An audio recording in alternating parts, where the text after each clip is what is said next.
Sean ustedes bienvenidos a lo que es el tema de hemorragia del tubo digestivo de medicina interna. Les vamos a explicar hoy día en qué consiste esta patología. Para eso vamos a ver y vamos a definir qué es. La hemorragia digestiva se va a definir como la extravasación de sangre a cualquier nivel del aparato digestivo y que va a alcanzar la luz del esófago gástrico, tanto intestinal o colónico. Se toma como referencia el ángulo de Trace, una unión entre el duodeno y el yeyuno. Para eso quiero dejarles con un breve video en la cual es una explicación resumida de todo lo que es el hemorragia del tubo digestivo y una comparación entre hemorragia digestiva alta y hemorragia digestiva baja. Entonces les dejo con el videito. Y pasamos a un tema importante que es la hemorragia digestiva, ¿no?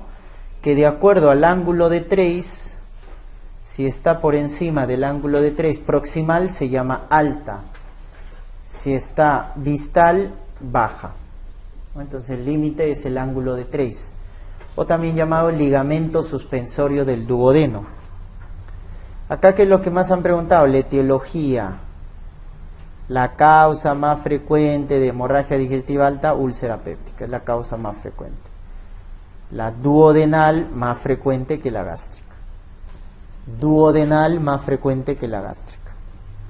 Luego tenemos las erosiones gastroduodenales, eso es por AINES, que son los típicos gastrolesivos.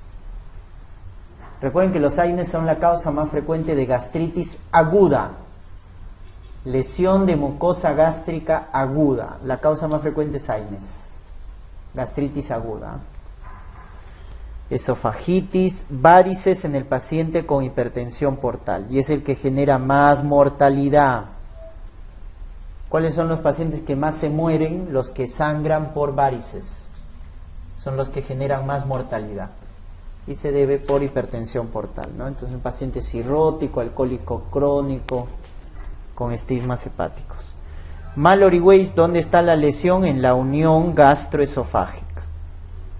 Es una laceración de la unión gastroesofágica. El síndrome de Mallory Weiss es una laceración de la unión gastroesofágica.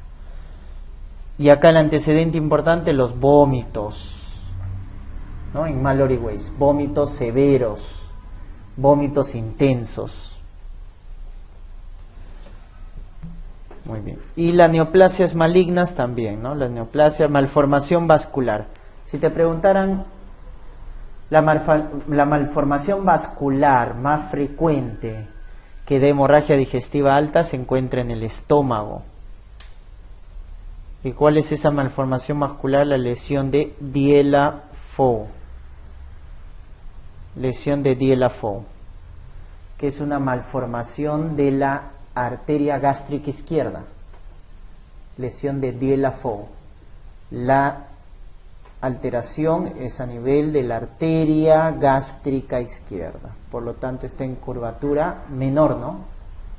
Porción alta de la curvatura menor, que es por donde pasan las gástricas, curvatura menor. Muy bien, entonces esas son las causas de hemorragia digestiva alta, ¿no? Lo primero, en toda hemorragia digestiva alta, lo primero es estabilizar hemodinámicamente al paciente. Es lo primero. Ver cómo está la hemodinamia. Porque si te dan un caso de hematemesis, melena, que es la clínica de la hemorragia digestiva alta, recuerden, la alta es hematemesis, melena. Y un paciente chocado, lo primero que debo reponer es volumen, cristaloide, coloide, ¿no? Cristaloide, que es lo típico. Cuando transfundimos, cuando la hemoglobina está menos de 7, a todos los pacientes transfundimos. Si la hemoglobina, no hematocrito, hemoglobina es menos de 7. Y menos de 9 cuando el paciente tiene antecedente de cardiopatía isquémica. Hay que transfundir en el paciente con antecedente de angina, infarto, cuando la hemoglobina es menos de 9. Y a todos los pacientes cuando es menos de 7. corregir el perfil de coagulación, las plaquetas, si es que están comprometidas, ¿no? Entonces, lo primero es eso, lo primero es estabilizar hemodinámicamente el paciente. Cristaloide, coloide, etcétera, hemoglobina, transfusión de sangre. Y luego, una vez estable, se hace endoscopía en las primeras 24 horas. Una vez estable, endoscopía en las primeras 24 horas. Y ahí vamos a determinar, cuando es por úlcera péptica, la llamada clasificación de Forres. ¿Ya? Esto tienen que familiarizarse, porque han preguntado. Un Forres 1 es un sangrado activo, un 2 es sangrado reciente y un 3 ya sangrado inactivo. 1, sangrado activo, 2, recurrente y 3, inactivo. Así clasifica Forres. Y tenemos el 1A, que es a chorro, pulsátil, el 1B en capa o en napa, ¿no? En sábana también le llaman. El 2A vaso visible, 2B coágulo adherido, 3C mácula pintada, este es hematina. Y 3, que es el sangrado inactivo, que viene a ser ya la fibrina, ¿no? La úlcera de fondo limpio o fibrina. ¿A partir de dónde se hace manejo endoscópico? Del 2A para arriba. Del 2A para arriba, o sea, del vaso visible para arriba, estamos obligados a hacer manejo endoscópico. Más omeprazol, obviamente, ¿no? El omeprazol se da en bolo, acuérdense, la administración de omeprazol para hemorragia es en bolo, 80 miligramos, endovenoso en bolo. Y luego se da en perfusión continua. ¿Ya? El omeprazol en hemorragia digestiva se da en bolo y luego en perfusión continua. Entonces, dependiendo del tipo de Forres, vamos a hacer el manejo endoscópico. Entonces, si nos dicen acá, miren, vaso visible o hemorragia activa es 1. Vaso visible es 2A, el vaso visible. Entonces, en esos casos, ¿cuál es el mejor tratamiento? Ahí está, omeprazol por vía endovenosa y tratamiento endoscópico, a partir del 2A para arriba. Omeprazol más manejo endoscópico. Coágulo adherido es 2B. Acá puedes o no dar el manejo endoscópico. Puedes, sí o no. Y por debajo ya del 2B, es decir, 2C o 3. Entonces, en estos casos, simplemente al paciente se le da omeprazol, pero por vía oral. Omeprazol por vía oral. En los demás casos se maneja el omeprazol por vía endovenosa y la endoscopía para calmar. Eso es cuando la hemorragia es por úlcera. Si la hemorragia es por varices, entonces si la hemorragia es por varices, el fármaco que se utiliza en varices es octiotride, el llamado análogo de somatostatina. Análogo de somatostatina, el octiotride, que sirve para calmar la hemorragia por varices. Pero no es lo más importante, es complementario. Lo más importante es hacer ligadura con bandas elásticas. Ligadura con bandas elásticas, eso es lo más importante. Y esta sonda, ¿no?, que suelen preguntar, la sonda que comprime las varices en un paciente cirrótico con hipertensión portal, es la sonda de Sengstaken-Blackmore. La sonda de Sengstaken-Blackmore es la que va a comprimir a las varices, evitando la hemorragia. Y como esta es la hemorragia que más mata, recuerden, si les preguntaran ¿cuál es la hemorragia que genera más mortalidad? La del cirrótico por hemorragia por varices. Esta se da prevención con beta bloco. Con beta bloco. Propranolol o nadolol. Y también se da profilaxis antibiótica para evitar la peritonitis bacteriana espontánea con norfloxacino, quinolonas. Todo paciente cirrótico que sangre hay que darle antibiótico para evitar la infección, la contaminación, y beta-block para bajar la perfusión portal. Como medidas complementarias, pero preventivas, preventivas. Muy bien. Y de la baja, lo que más preguntan acá, la clínica, recuerden, en baja es hematoquesia, rectorragia, por ahí una que otra melena, de acuerdo al tránsito del intestino. ¿Ya? De acuerdo al tránsito. Entonces, pero va con hematoquesia, rectorragia. Y la causa más frecuente en adultos es divertículos. Causa más frecuente en adultos de hemorragia digestiva baja. Característica de la hemorragia por divertículos: los que más sangran son los que se ubican en colon derecho, o sea, colon ascendente. Son los divertículos que más sangran. En cambio, en el lado izquierdo se obstruyen. Los del lado izquierdo se obstruyen, los del lado derecho sangran. Otra característica de la hemorragia por divertículos: que se presenta en adultos mayores de manera indolora. Sin dolor, ¿no? Masiva, autolimitada. Esas tres características, acuérdense, de la hemorragia por divertículos: hemorragia indolora, masiva, ¿no? Indolora, masiva, y se autolimita. ¿No? Otra causa son las malformaciones, angiodisplasias, que también se ubican en colon ascendente, más frecuente. ¿Ya? Colon ascendente.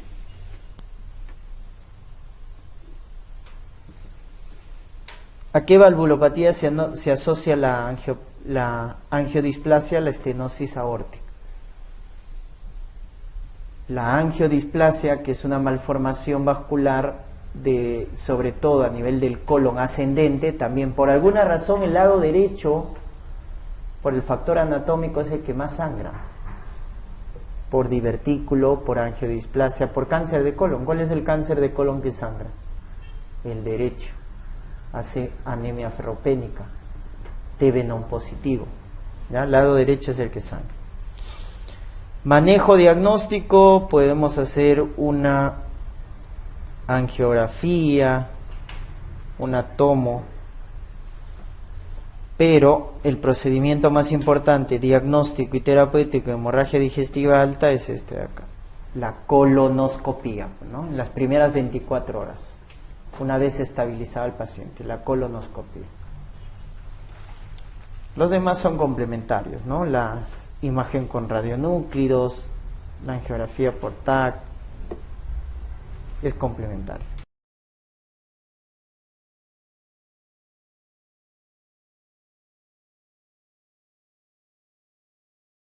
De esta manera ha sido una explicación, se podría decir que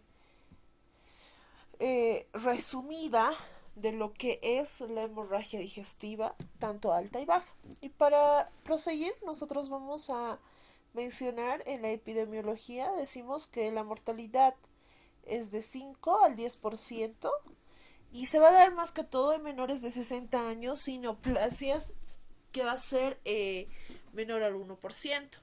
Los factores clínicos independientes que van a señalar un riesgo de muerte en hospitalización, en este caso, puede ser recurrente, ¿no? El 50% de los casos se va a dar a causa de las úlceras pépticas. Acá tenemos un cuadrito, que esto también ustedes lo van a poder hallar en lo que es el libro.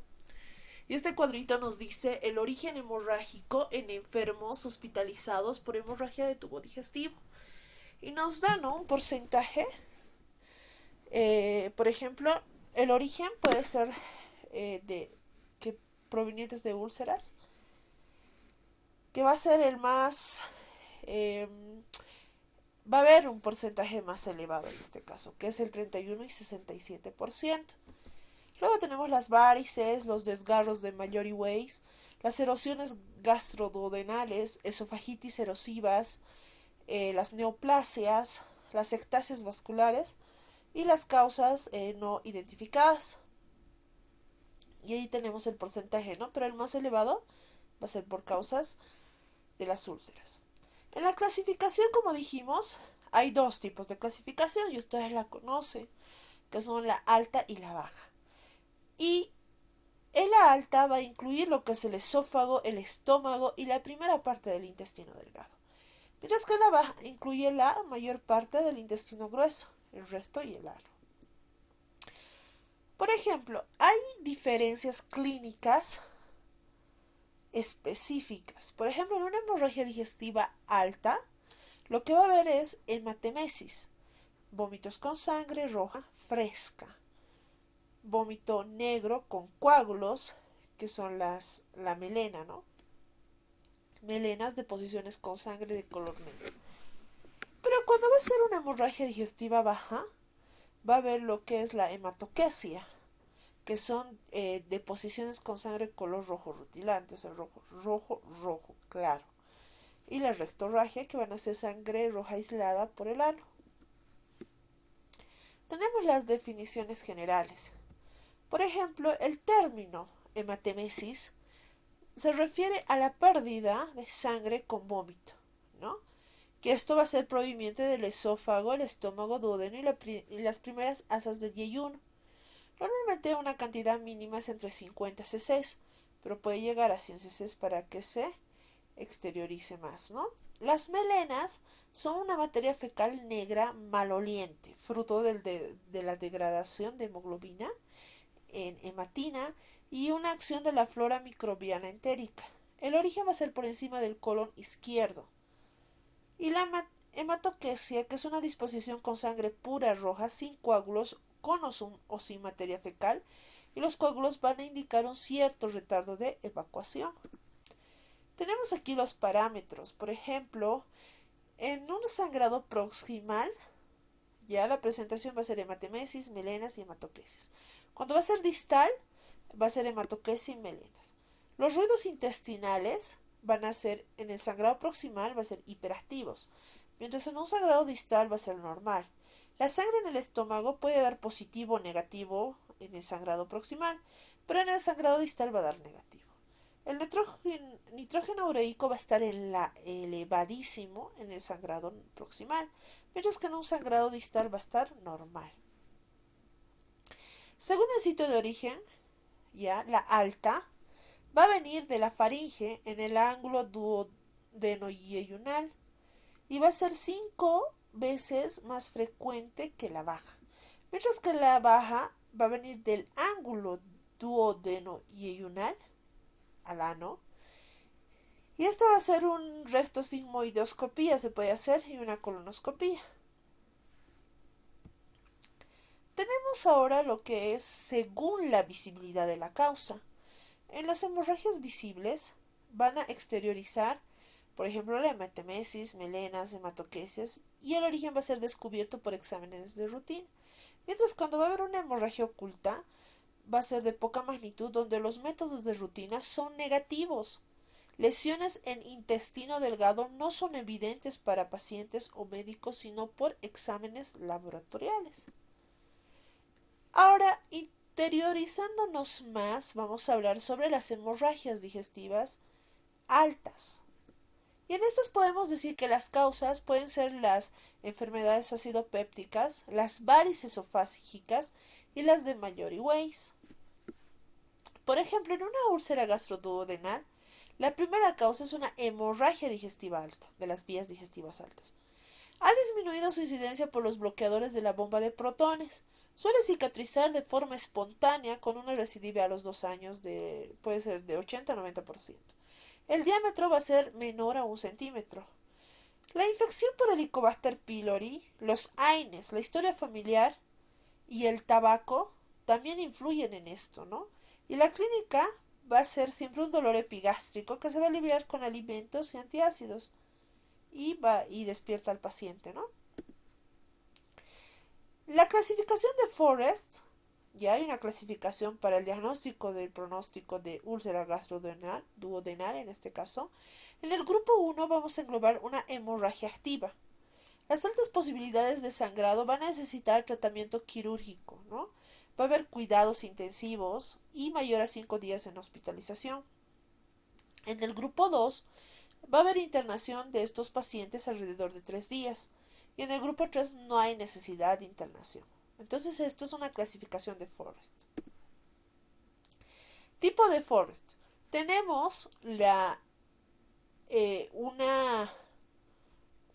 tipificación en este caso, en la cual nos va a evaluar la conducta, las características, la recurrencia de la hemorragia y el tratamiento quirúrgico.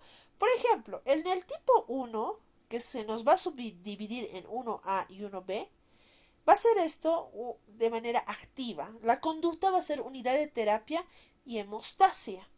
Las características pueden ser un vaso sangrante o un vasohemapa.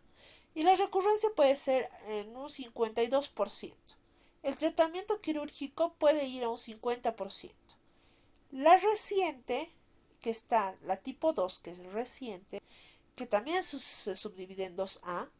Cuando esté en 2A va a haber un control e internación corta. Sus características va a ser un vaso visible con coágulo. La recurrencia de la hemorragia puede ser un 41% y el tratamiento quirúrgico un 33%. La 2B, de la misma manera, control e internación corta, vaso visible con coágulo, 20% de recurrencia y el tratamiento quirúrgico 10%. Cuando ya es las 2C, es puede que se interne como puede que no, ¿no? Puede haber una mancha pigmentaria, la recurrencia es de 7% y no hay tratamiento quirúrgico. Ya en la 3, sin sangrado reciente, puede ser dado de alta. Puede haber un libre en sangre o manchas pigmentarias, la recurrencia es de 1% y no hay tratamiento quirúrgico. La hemostasia directa de las úlceras duodenales se va a efectuar por el por pilorodisplasia. En las úlceras gástricas se efectúa la gastrotomía. Por ejemplo, erosiones por lesión agudas de la mucosa gástrica. Va a producir hemorragia, ya, por el Helicobacter pylori mayor a 80%. Uso de ANs, también ingesta de alcoholes y condiciones de estrés. Mayormente frecuente en la sexta década de la vida. La hemorragia por úlceras gástricas conlleva mayor mortalidad. Hemorragia en pacientes cirróticos. La gastropatía hemorrágica hipertensiva portal es una alteración de las microcirculación de la pared gástrica por Helicobacter pylori que se va a acompañar de varices esofágicas y va a producir un estado de congestionamiento. El tratamiento puede ser propanolol en algunos casos severos, descompresión de la vena porta. En el síndrome de Mallory-Weiss se va a producir en la parte inferior del esófago, habitualmente producido por vómitos, más frecuente en varones y una incidencia entre 0.5 a 17%, y el diagnóstico lo vamos a hacer por una endoscopía. El sangrado va a cesar espontáneamente en el 80-90% de los casos. Ahora, la úlcera de Dieulafoyes, ¿no? Va a estar originado en un vaso arterial de calibre importante muy superficial, comprimiendo la mucosa cuya erosión va a llevar a la hemorragia. Esta úlcera pequeña con la mucosa circundante conservada. Los tratamientos pueden ser la escleroterapia y la electrocoagulación. En una esofagitis, esta esofagitis puede ser secundaria a un reflujo gastroesofágico no tratado, puede llevar a producir ulceraciones y lesión de la mucosa que sangra. El tratamiento puede ser un sucralfato bloqueador de la bomba de protones. Ahora, el índice de ROCAL. La idea era evaluar mediante un sistema sencillo y con los datos clínicos de ingreso, ¿no? La clínica ROCAL Score, la posibilidad de resangrado y la mortalidad estimada. Este índice de ROCAL nos va a dar más o menos cuánto va a ser la posibilidad de que pueda haber el resangrado, ¿no? Y acá esto también lo van a poder encontrar en el libro. Ahora, cuando hablamos de estas hemorragias de vías digestivas altas, va a ser toda pérdida hemática cuyo origen se va a encontrar por encima del ángulo de Trace. Los pacientes con hemorragia de las vías digestivas altas comúnmente van a presentar hematemesis o melenas, o también hematemesis y melenas, la melamenesis y con menos frecuencia hematoquesia. La evaluación inicial va a ser o va a estar enfocada en hacer la historia clínica, el examen físico, los laboratorios y el lavado nasogástrico. Los factores predictivos de esta hemorragia de las vías digestivas altas va a ser historia reportada de melenas, heces melénicas en examinación, sangre o pozos de café detectados durante el lavado nasogástrico y una proporción BU, o sea que es la creatinina sérica mayor a 30. Las manifestaciones hemorrágicas, como dijimos, se pueden dar en hematemesis, que es la presencia de émesis sanguinolenta, que va a sugerir una hemorragia moderada severa. Y la émesis de color café sugiere una hemorragia más limitada. Las melenas, a través del ángulo de Trace, puede originarse desde la orofaringe, el intestino delgado o el colon derecho. Puede tener varios grados de pérdida de sangre tan pequeña como 50 ml. Las hematoquesias van a estar enfocadas en producir o ocurrir con una hemorragia digestiva alta, típicamente asociada a hipotensión ortostática. Antecedentes. Los antecedentes patológicos van a ser las varices, las gastropatías por hipertensión portal, la cirrosis, aneurismas de aorta abdominal, las angiodisplasias, la patología neoplásica, la infección por el Helicobacter pylori, la telangiectasia, la hemorrágica y la hereditaria. Antecedentes farmacológicos, pacientes que consumen bastante AINES, antiagregantes plaquetarios, anticoagulantes, corticoides, medicamentos que alteren la coloración de heces, ya sea el bismuto y el hierro, y los antecedentes tóxicos como el tabaco y el alcohol. Síntomas. Pueden guiar hacia la severidad del sangrado. Va a haber una hipotensión ortostática, va a haber confusión, va a haber angina, palpitaciones severas y extremidades frías y húmedas. Alguna sintomatología puede sugerir el origen del sangrado. Por ejemplo, una úlcera péptica. El dolor va a ser en epigastrio cuadrante superior derecho. En una úlcera esofágica va a haber odinofagia, un reflujo gastroesofágico y las disfagias. En el desgarro de Mallory Weiss va a haber émesis, náuseas, tos antes de la hematemesis. En las varices esofágicas o gastropatía hipertensiva portal va a haber ictericia, debilidad, fatiga, anorexia, distensión abdominal. Y cuando ya hay malignidad, va a haber disfagia, saciedad temprana, pérdida de peso involuntaria y caquexia. El examen físico va a estar enfocado en signos de hipovolemia, es decir, hipovolemia leve y moderada, va a haber una taquicardia en reposo, pérdida de volumen de sangre de 15%, va a haber una hipotensión ortostática y una pérdida de volumen de sangre mayor al 40%, va a haber hipotensión supina. El examen de color de heces, la localización de sangrado, puede ser por un tacto rectal y los signos de abdomen agudo puede excluir la perforación por endoscopía. Signos vitales. Por ejemplo, cuando va a ser un leve, ¿ya? La pérdida va a ser menor al 10%. Los signos vitales van a estar normales. Cuando va a haber una moderada, la pérdida va a ser de 10 a 20%. Y la tensión arterial sistólica va a estar mayor a 100, la frecuencia cardíaca va a estar menor a 100 y no existe ortostatismo. Cuando ya va a estar grave, por ejemplo de 20 a 35% va a ser la pérdida, la frecuencia cardíaca va a estar elevada, 100, el más de 100. Va a haber ortostatismo. El shock hipovolémico, ya cuando habría shock hipovolémico es cuando hay una pérdida mayor al 35%, va a haber mareos, va a haber sensación de desvanecimiento, va a haber confusión, va a haber pérdida de conocimiento, va a haber frialdad, la piel, la tensión arterial sistólica va a estar menor a 80, el pulso va a estar mayor a 120, esto es cuando hay una hemorragia masiva. Los datos del laboratorio, al hacer un hemograma vamos a evaluar siempre las hemoglobinas y las plaquetas. También pedimos el ionograma para ver cómo están, ¿no?, los electrolitos.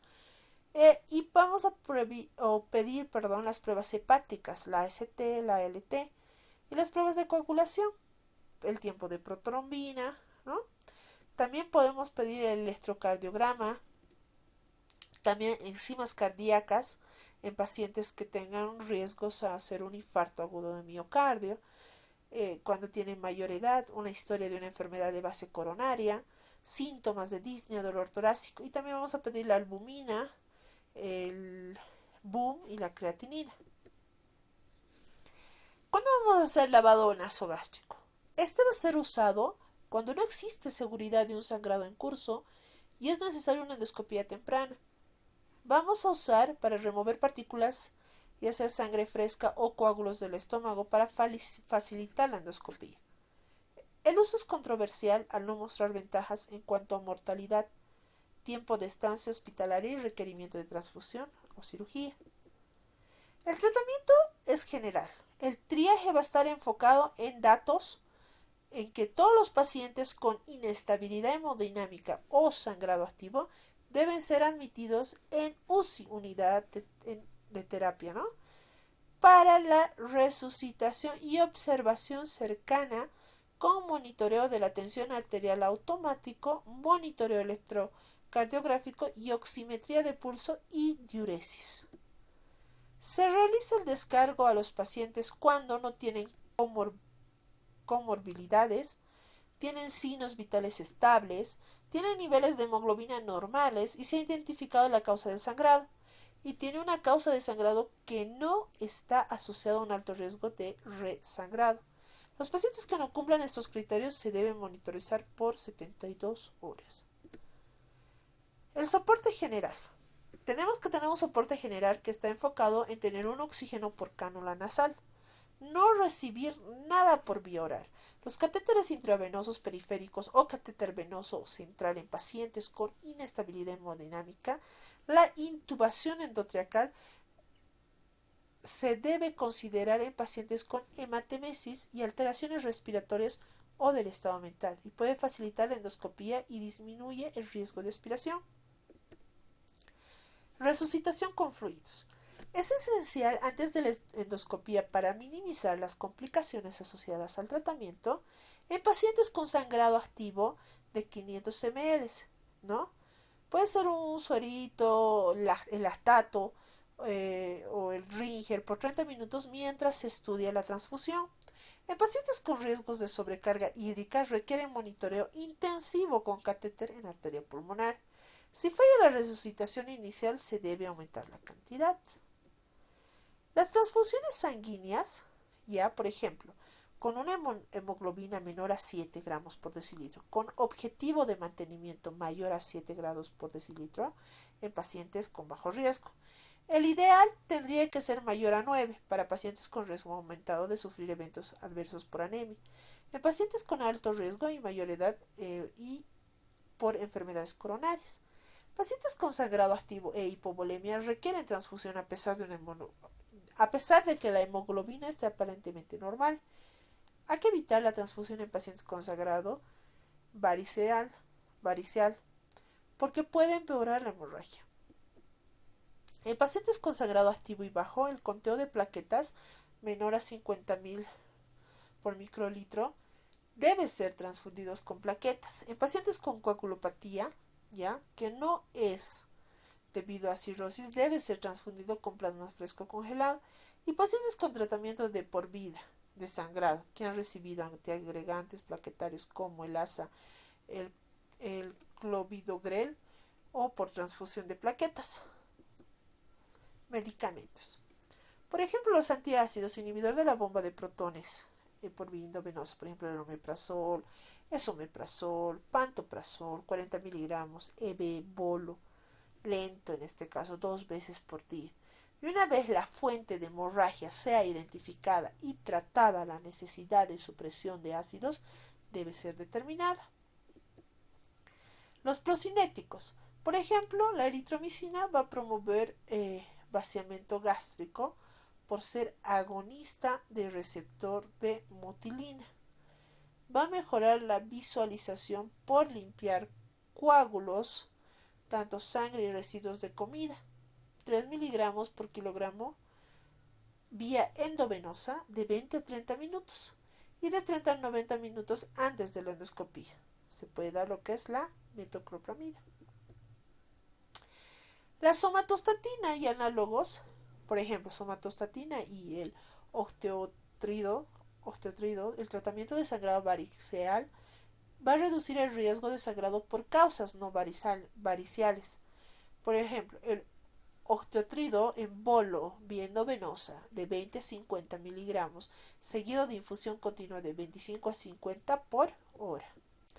Los antibióticos para pacientes con cirrosis, por ejemplo, en una insuficiencia, 20% de los pacientes con cirrosis hospitalizados por hemorragia digestiva asa, el 50% desarrollan, ¿no?, la insuficiencia. Los antibióticos profilácticos antes de la endoscopia van a reducir las complicaciones de infecciones, posiblemente la mortalidad y recurrencia de sangrado. En estos tenemos la ceftriaxona, la amoxicilina, clavulonato y las quinolonas. Anticoagulantes y antiagregantes plaquetarios. Es un riesgo trombótico de revertir anticoagulación. Debe ser soportado por el riesgo del sangrado continuo, sin vuelta atrás. La decisión debe ser individualizada. Los estudios de diagnóstico van a estar enfocados en hacer una endoscopía, una colonoscopía, también puede ser angiografía, esteroscopía de intestino delgado, y hay que obtener una consulta con gastroenterología y obtener una consulta con radiología quirúrgica e intervencionista. Ahora nos vamos a enfocar en lo que son las hemorragias de vías digestivas bajas. Su origen ya va a ser en lo que es en la porción distal al ángulo de Trace. La etiología pueden ser alteraciones anatómicas, puede ser de origen vascular, pueden ser inflamaciones o pueden ser neoplasias. Las hemorragias de tubo digestivo bajo, es decir, el divertículo de Meckel, es la causa más frecuente de hemorragia de tubo digestivo bajo en niños, pero su frecuencia disminuye con la edad. Y en adultos menores de 40 a 50 años, los tumores de intestino suelen ser a causa de hemorragia oculta del tubo digestivo. Y en pacientes mayores a 50 y 60 años, la causa más frecuente son las ectasias vasculares, ¿no? Otras causas menos comunes en adultos pueden ser enfermedades de Crohn, infecciones, isquemias, vasculitis, varices en el intestino delgado, diverticulosis, quistes por duplicación. Por ejemplo, las hemorragias del colon, la incidencia de hospitalización por las hemorragias digestivas bajas es mayor o igual al 20%, ¿no?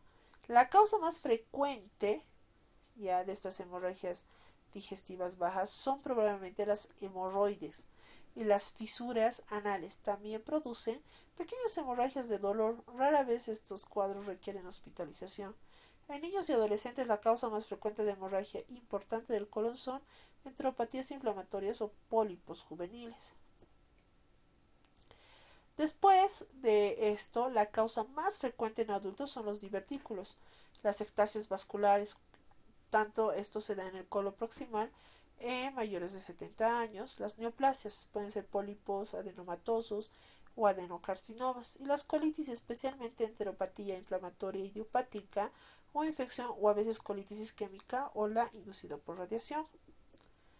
Otras causas en adulto menos comunes son las hemorragias post-polipectomía, el síndrome de úlcera rectal solitaria, úlceras, otras neoplasias, traumatismo, varices ectópicas rectales, hiperplasia nodular linfoide, vasculitis y fístulas aortocólicas.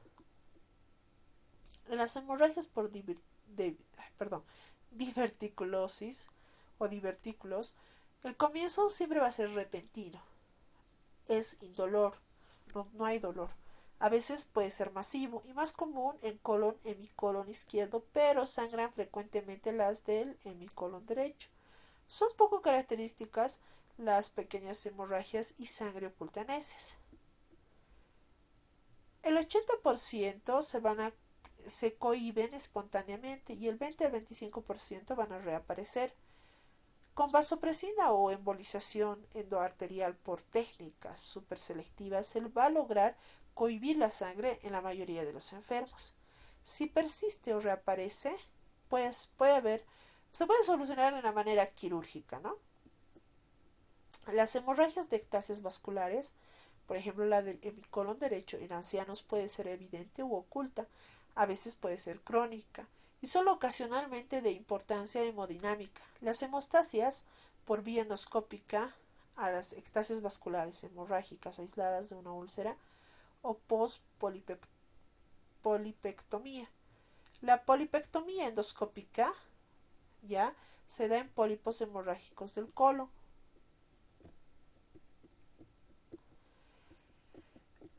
El diagnóstico. Nosotros lo vamos a hacer mediante una historia clínica. Tenemos que ver si ha habido episodios previos, si hay comorbilidades, si hay medicación, si hay síntomas. En el examen físico vamos a evaluar la hipovolemia, la frecuencia cardíaca, la hipotensión ortostática o supina. Y en laboratorios vamos a pedir un cuadro hemático completo, la serología, también vamos a pedir un hepatograma, vamos a pedir el tiempo de coagulación y hay que descartar si hay anemia crónica. Y el diagnóstico diferencial, ¿no? Se tiene que hacer, siempre hay que diferenciar con la hemorragia alta y la baja, ¿no? Ambos. Y estudios colonoscópicos, endoscopía y otros. Acá tenemos un cuadrito que igual es un logaritmo, ¿no? Que también lo encuentran en el libro. Es la hemorragia del tubo digestivo bajo, perdón. Si no hay inestabilidad hemodinámica, puede presentarse en pacientes menores de 40 o igual o mayor a 40. Por ejemplo, si es menores de 40, podemos hacer una sigmoidoscopía, ¿no? Y si es mayor a 40 años o igual, una colonoscopía. En el caso que hubiera inestabilidad hemodinámica, vamos a hacer la endoscopía de vías altas y también podemos hacer la colonoscopía. En estas, al hacer las colonoscopías vamos a ver ¿no? el origen identificado de la hemorragia y posterior a esto podemos también hacer las angiografías y si la hemorragia va a persistir ahí recién tenemos que considerar el tratamiento quirúrgico, ¿no? El manejo general igual hay que hacer un triaje, tenemos que ver lo que es la inestabilidad hemodinámica y luego mandar a UCI. El soporte general, como ya hemos hablado más arriba, la resucitación con fluidos, transfusiones y coagulopatías anticoagulantes y antiagregantes plaquetarios. Eso ya lo hemos explicado más arriba, ¿no? El soporte general igual, oxígeno por cánula nasal, no alimentos orales en el caso de necesitar endoscopia urgente. En inestabilidad hemodinámica vamos a utilizar catéter endovenoso, periférico venoso central, hematemesis, alteraciones respiratorias o enfermedad mental, intubación endotracal con el fin de facilitar la endoscopia y disminuir el riesgo de aspiración. Igual de la misma manera, la resucitación con fluidos, esencial para pacientes con sangrado activo. Hay que administrar líquidos intravenosos, solución salina 500 ml en 30 minutos, mientras son tipificados y se verifica la compatibilidad para la transfusión de sangre. También se puede administrar lactato de Ringer, riesgo de sobrecarga de líquidos, hay que monitorear con catéter de arteria pulmonar y si el paciente no responde hay que aumentar la cantidad de líquidos. Las transfusiones de sangre, igual en pacientes jóvenes sin comorbilidad, no vamos a transfundir hasta que la hemoglobina esté menor a 7. Si los pacientes mayores y aquellos con comorbilidades severas o enfermedades coronarias, podríamos dar lo que son los paquetes, ¿no? de glóbulos rojos para mantener un nivel más alto de hemoglobina. Y en pacientes con sangrado activo e hipovolemia hay que transfundir sí o sí, independientemente aunque la hemoglobina esté normal. En coagulopatías, por ejemplo, si es posible, deben administrar anticoagulantes y antiagregantes plaquetarios. Si el sangrado es activo más coagulopatía, ¿no? Eh, Vamos a transfundir plasma fresco y plaquetas respectivas. Debe sopesarse el riesgo de revertir la anticoagulación y el desangrado continuo, y también la decisión de descontinuar medicamentos o administrar agentes para revertirlo. ¿Cuándo está indicado el tratamiento quirúrgico? Está indicado en hemorragias profusas, cuando es continuo o recidivantes, de lesiones profusas del colon que no pueden resolverse con tratamiento médico endoscópico. En las hemorragias de tubo digestivo de origen desconocido, estas hemorragias van a persistir o ser recurrentes sin causa aparente en los estudios endoscópicos y radiográficos con medio de contraste. Puede ser manifiesta por melenas o hematoquesias o oculta por una anemia ferropénica. La hemorragia del tubo digestivo de origen desconocido se puede recomendar en angiografía como prueba inicial en hemorragia masiva de origen desconocido, mientras que la endoscopía con cápsula de video se deja para otras hemorragias.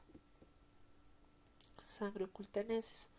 La prueba de sangre oculta en heces se va a recomendar únicamente para detectar si hay un CA de un colon rectal y se lleva a cabo en adultos con riesgo promedio mayor a 50 años, con familiares en primer grado, ¿no? Con neoplasias colorectales después de los 60 años, o dos familiares de segundo grado con CA colorectal desde los 40 años.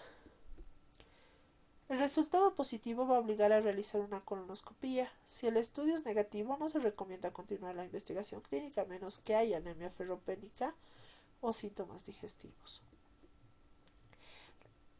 Hay que recordar las posibles etiologías. Por ejemplo, un CA de colon, una úlcera péptica, una gastritis, una angiodisplasia, una enfermedad intestinal inflamatoria, cuando hay sangre oculta en heces. De esta manera ha sido el tema de hemorragias digestiva y la comparación entre alta y baja. Cómo nosotros los médicos podemos diferenciar esta cuando un paciente nos venga, ya sea con sangrado, ¿no? Pero tenemos que saber diferenciar la alta de la baja. Te esperamos en la próxima explicación de otro tema. Muchas gracias.